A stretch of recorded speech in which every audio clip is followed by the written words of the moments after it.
One day ক্রিকেটে double century হয়েছে ১২টি, কিন্তু প্রথম হিসেবে সবসময় উচ্চারিত হবে শচীন টেন্ডুলকারের নাম, সঙ্গে গোয়ালিয়রের ক্যাপ্টেন রূপ সিং স্টেডিয়াম। ২০১০ সালের ওই ম্যাচের পর আর কোনো আন্তর্জাতিক ম্যাচ হয়নি, শচীনও যাননি সেখানে। তাই গোয়ালিয়র ডিভিশন ক্রিকেট অ্যাসোসিয়েশন ঘোষিত ১০ লাখ রুপির পুরস্কারও তার হাতে তুলে দেওয়া যায়নি। গোয়ালিয়র থেকে আশিক রুদ্র রিপোর্ট।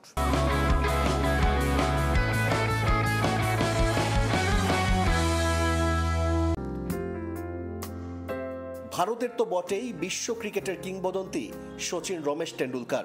বলা হতো শচীন রেকর্ডের পেছনে ছুটতেন না, বরং রেকর্ড তাকে তাড়া করে বেড়াতো। ক্রিকেটের ইতিহাস লিখতে গেলে লিটল মাস্টারকে এড়িয়ে যাবার কোনো সুযোগ নেই।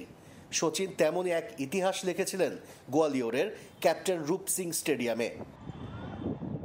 এই সেই ২২ গজ, যেখানে শচীন টেন্ডুলকার ওডিআই ইতিহাসের প্রথম ডাবল সেঞ্চুরি করেছিলেন দক্ষিণ আফ্রিকার বিপক্ষে ২০১০ সালে।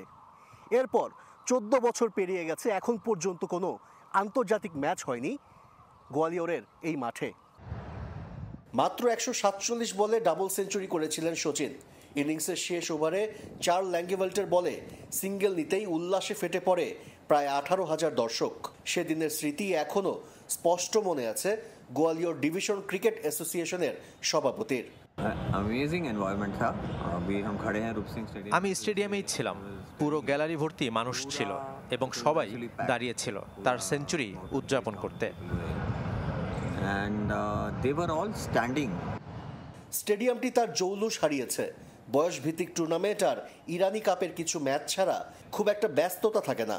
২০১০-এর পর শচীন টেন্ডুলকারও কখনো রূপ সিং স্টেডিয়ামে পা রাখেননি। তাই গোয়ালিয়র ডিভিশন ক্রিকেট থেকে ঘোষিত ১০ লাখ টাকার চেকও তুলে দেওয়া হয়নি কিংবদন্তির হাতে। এটা অনেক পুরনো স্টেডিয়াম, অন্যান্য ভেন্যুর তুলনায় সুযোগ সুবিধাও কম, তাই এখন আর বেশি খেলা হয় না। তবে গোয়ালিয়র এখনও শচীনকে ধারণ করে। রূপ সিং স্টেডিয়ামের সব জায়গায় টেন্ডুলকারের স্মৃতি। শুধু তাই নয়, মাঠের অদূরে একটি রাস্তাও শচীনের নামে করা হয়েছে।